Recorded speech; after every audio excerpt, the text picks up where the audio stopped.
الله الرحمن الرحيم الحمد لله الذي أنزل على عبده الكتاب ولم يجعل له عوجا قيما لينذر بأسا شديدا من لدنه ويبشر المؤمنين الذين يعملون الصالحات أن لهم أجرا حسنا ماكثين فيه أبدا وينذر الذين قالوا اتخذ الله ولدا ما لهم به من علم ولا لآبائهم كبرت كلمة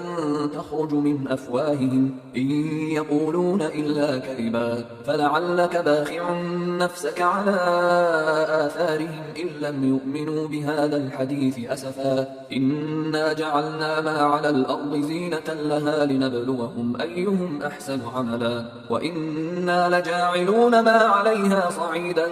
جرزا أم حسبت أن أصحاب الكهف والرقيم كانوا من آياتنا عجبا إذ أوى الفتية إلى الكهف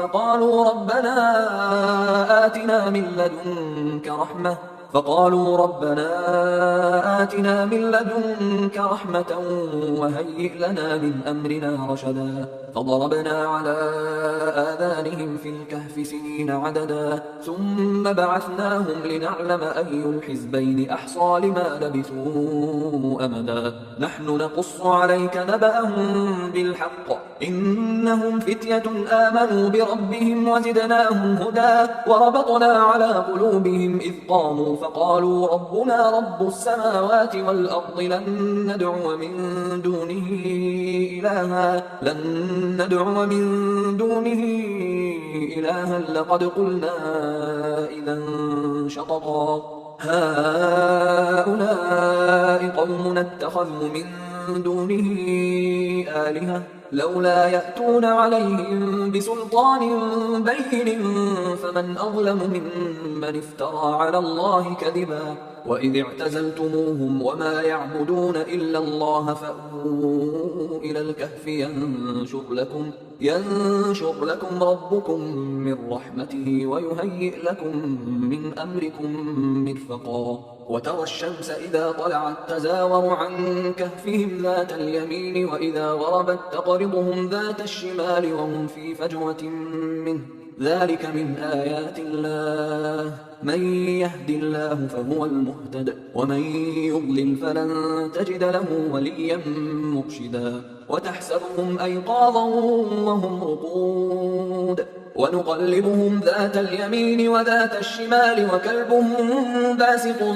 ذراعيه بالوصيد لو اطلعت عليهم لوليت منهم فرارا ولملئت منهم رعبا وكذلك بعثناهم ليتساءلوا بينهم قال قائل منهم كم لبثتم قالوا لبثنا يوما أو بعض يوم قالوا ربكم أعلم بما لبثتم فبعثوا أحدكم بورقكم هذه إلى المدينة فلينظر أيها أزكى طعاما فليأتكم برزق منه وليتلطف ولا يشعرن بكم أحدا إنهم إن يظهروا عليكم يرجموكم أو يعيدوكم في ملتهم ولن تفلحوا إذا أبدا وكذلك أعثرنا عليهم ليعلموا أن وعد الله حق وأن الساعة لا ريب فيها إذ يتنازعون بينهم أمرهم فقالوا بنوا عليهم بنيانا ربهم أعلم بهم قال الذين غلبوا على أمرهم لنتخذن عليهم مسجدا سيقولون ثلاثة رابعهم كلبهم ويقولون خمسة سادسهم كلبهم رجما بالغيب ويقولون سبعة وثامنهم كلبهم قل ربي أعلم بعدتهم ما يعلمهم إلا قليل فلا تمار فيهم إلا مراء ظاهرا ولا تستفت فيهم منهم أحدا ولا تقولن لشيء إني فاعل ذلك غدا إلا أن يشاء الله واذكر ربك إذا نسيت وقل عسى أن يهديني ربي لأقرب من هذا رشدا ولبثوا في كهفهم 300 سنين وازدادوا 9 قل الله أعلم بما لبثوا له غيب السماوات والأرض أبصر به وأسمع ما لهم من دونه من ولي ولا يشرك في حكمه أحدا واتل ما أوحي إليك من كتاب ربك لا مبدل لكلماته ولن تجد من دونه ملتحدا واصبر نفسك مع الذين يدعون ربهم بالغداة والعشي يريدون وجهه ولا تعد عيناك عنهم تريد زينة الحياة الدنيا ولا تطع من أغفلنا قلبه عن ذكرنا واتبع هواه وكان أمره فرطا وقل الحق من ربكم فمن شاء فليؤمن ومن شاء فليكفر إنا أعتدنا للظالمين نارا أحاط بهم سرادقها وإن يستغيثوا يغاثوا بماء كالمهل يشوي الوجوه بئس الشراب وساءت مرتفقا إن الذين آمنوا وعملوا الصالحات إنا لا نضيع أجر من أحسن عملا أولئك لهم جنات عدن تجري من تحتهم الأنهار يحلون فيها من أساور من ذهب ويلبسون ثيابا خضرا من سندس واستبرق متكئين فيها على الأرائك نعم الثواب وحسنت مرتفقا واضرب لهم مثل الرجلين جعلنا لأحدهما جنتين من أعناب وحففناهما بنخل وجعلنا بينهما زرعا كلتا الجنتين آتت أكلها ولم تظلم منه شيئا وفجرنا خلالهما نهرا وكان له ثمر فقال لصاحبه وهو يحاوره أنا أكثر منك مالا وأعز نفرا ودخل جنته وهو ظالم لنفسه قال ما أظن أن تبيد هذه أبدا وما أظن الساعة قائمة ولئن رددت إلى ربي لأجدن خيرا منها منقلبا قال له صاحبه وهو يحاوره أكفرت بالذي خلقك من تراب ثم من نطفة ثم سواك رجلا لكن هو الله ربي ولا أشرك بربي أحدا ولولا إذ دخلت جنتك قلت ما شاء الله لا قوة إلا بالله إن ترني أنا أقل منك مالا وولدا فعسى ربي أن يؤتيني خيرا من جنتك ويرسل عليها حسبانا من السماء فتصبح صعيدا زلقا أو يصبح ماؤها غورا فلن تستطيع له طلبا وأحيط بثمره فأصبح يقلب كفيه على ما أنفق فيها وهي خاوية على عروشها ويقول يا ليتني لم أشرك بربي أحدا ولم تكن له فئة ينصرونه من دون الله وما كان منتصرا هنالك الولاية لله الحق هو خير ثوابا وخير عقبا واضرب لهم مثل الحياة الدنيا كماء إن أنزلناه من السماء فاختلط به نبات الأرض فأصبح هشيما تذروه الرياح وكان الله على كل شيء مقتدرا المال والبنون زينة الحياة الدنيا والباقيات الصالحات خير عند ربك ثوابا وخير أملا ويوم نسير الجبال وترى الأرض بارزة وحشرناهم فلم نغادر منهم أحدا وعرضوا على ربك صفا لقد جئتمونا كما خلقناكم أول مرة بل زعمتم أن لن نجعل لكم موعدا ووضع الكتاب فترى المجرمين مشفقين مما فيه ويقولون يا ويلتنا ما لهذا الكتاب لا يغادر صغيرة ولا كبيرة إلا أحصاها ووجدوا ما عملوا حاضرا ولا يظلم ربك أحدا. وإذ قلنا للملائكة اسجدوا لآدم فسجدوا إلا إبليس كان من الجن ففسق عن أمر ربه أفتتخذونه وذريته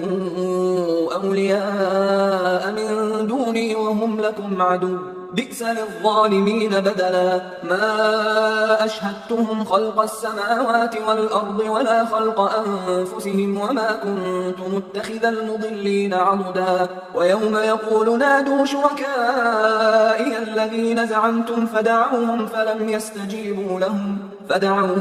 يستجيبوا لهم وجعلنا بينهم موبقا. ورأى المجرمون النار فظنوا أنهم مواقعوها ولم يجدوا عنها مصرفا. ولقد صرفنا في هذا القرآن للناس من كل مثل وكان الإنسان أكثر شيء جدلا. وما منع الناس أن يؤمنوا إذ جاءهم الهدى ويستغفروا ربهم إلا أن تأتيهم سنة الأولين أو يأتيهم العذاب قبلا. وما نرسل المرسلين إلا مبشرين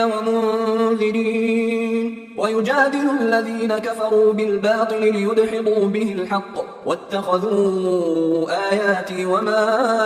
أنذروا هزوا. ومن أظلم ممن ذكر بآيات ربه فأعرض عنها ونسي ما قدمت يداه إنا جعلنا على قلوبهم أكنة أن يفقهوه وفي آذانهم وقرا وإن تدعهم إلى الهدى فلن يهتدوا إذا أبدا. وربك الغفور ذو الرحمة لو يؤاخذهم بما كسبوا لعجل لهم العذاب بل لهم موعد لن يجدوا من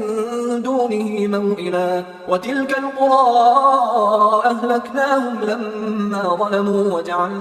وجعلنا لمهلكهم موعدا. وإذ قال موسى لفتاه لا أبرح حتى أبلغ مجمع البحرين أو أمضي حقبا فلما بلغا مجمع بينهما نسيا حوتهما فاتخذ سبيله في البحر سربا. فلما جاوزا قال لفتاه آتنا غداءنا لقد لقينا من سفرنا هذا نصبا. قال أرأيت إذ أوينا إلى الصخرة فإني نسيت الحوت وما أنسانيه إلا الشيطان أن أذكره واتخذ سبيله في البحر عجبا. قال ذلك ما كنا نبغي فارتدا على آثارهما قصصا فوجدا عبدا من عبادنا آتيناه رحمة من عندنا وعلمناه من لدنا علما. قال له موسى هل أتبعك على أن تعلمني مما علمت رشدا قال إنك لن تستطيع معي صبرا وكيف تصبر على ما لم تحط به خبرا. قال ستجدني إن شاء الله صابرا ولا أعصي لك أمرا. قال فإن اتبعتني فلا تسألني عن شيء حتى أحدث لك منه ذكرا. فانطلقا حتى إذا ركبا في السفينة خرقها قال أخرقتها لتغرق أهلها لقد جئت شيئا إمرا. قال ألم أقل إنك لن تستطيع معي صبرا. قال لا تؤاخذني بما نسيت ولا ترهقني من أمري عسرا. فانطلقا حتى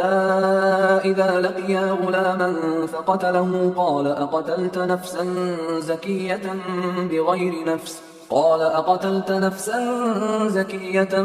بغير نفس لقد جئت شيئا نكرا. قال ألم أقل لك إنك لن تستطيع معي صبرا. قال إن سألتك عن شيء بعدها فلا تصاحبني قد بلغت من لدني عذرا. فانطلقا حتى إذا أتيا أهل قرية استطعما أهلها فأبوا أن يضيفوهما فوجدا فيها جدارا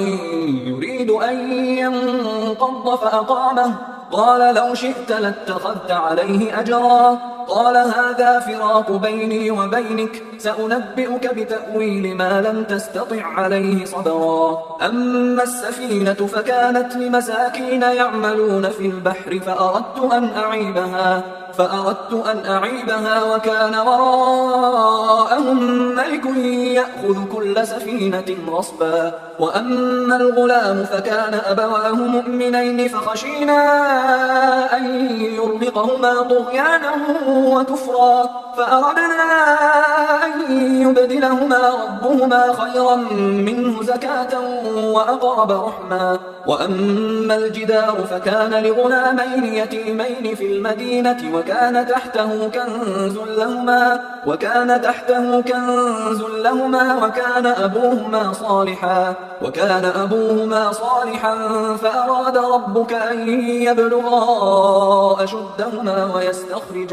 ويستخرجا كنزهما رحمة من ربك وما فعلته عن أمري ذلك تأويل ما لم تسطع عليه صبرا. ويسألونك عن ذي القرنين قل سأتلو عليكم منه ذكرا. إنا مكنا له في الأرض وآتيناه من كل شيء سببا فأتبع سببا حتى إذا بلغ مغرب الشمس وجدها تغرب في عين حمئة ووجد عندها قوما قلنا يا ذا القرنين إما أن تعذب وإما أن تتخذ فيهم حسنا. قال أما من ظلم فسوف نعذبه ثم يرد إلى ربه فيعذبه عذابا نكرا. وأما من آمن وعمل صالحا فله جزاء الحسنى وسنقول له من أمرنا يسرا. ثم أتبع سببا حتى إذا بلغ مطلع الشمس وجدها تطلع على قوم لم نجعل لهم من دونها سترا كذلك وقد أحطنا بما لديه خبرا. ثم أتبع سببا حتى إذا بلغ بين السدين وجد من دونهما قوما لا يكادون يفقهون قولا قالوا يا ذا القرنين إن يأجوج ومأجوج مفسدون في الأرض فهل نجعل لك خرجا على أن تجعل بيننا وبينهم سدا. قال ما مكنني فيه ربي خير فأعينوني بقوة أجعل بينكم وبينهم ردما. آتوني زبر الحديد حتى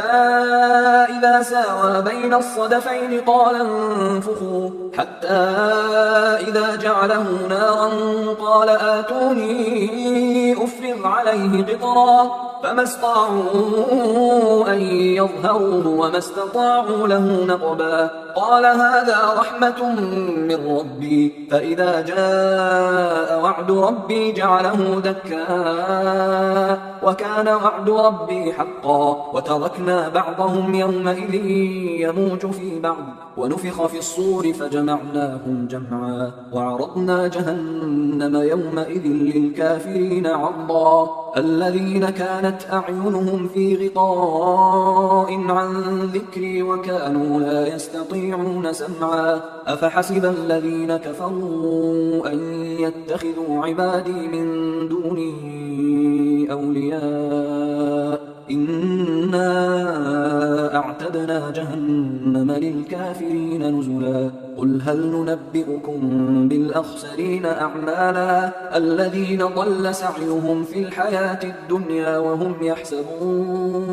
وهم يحسبون أنهم يحسنون صنعا. أولئك الذين كفروا بآيات ربهم ولقائه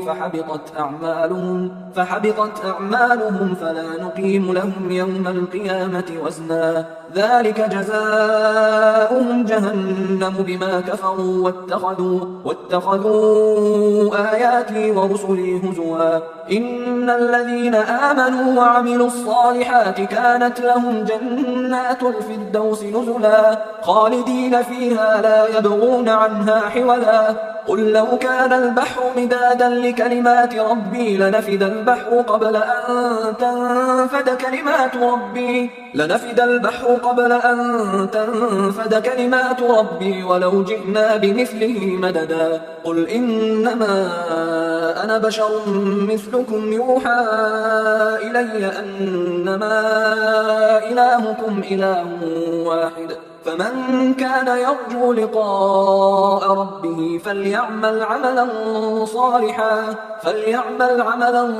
صالحا ولا يشرك بعبادة ربه أحدا.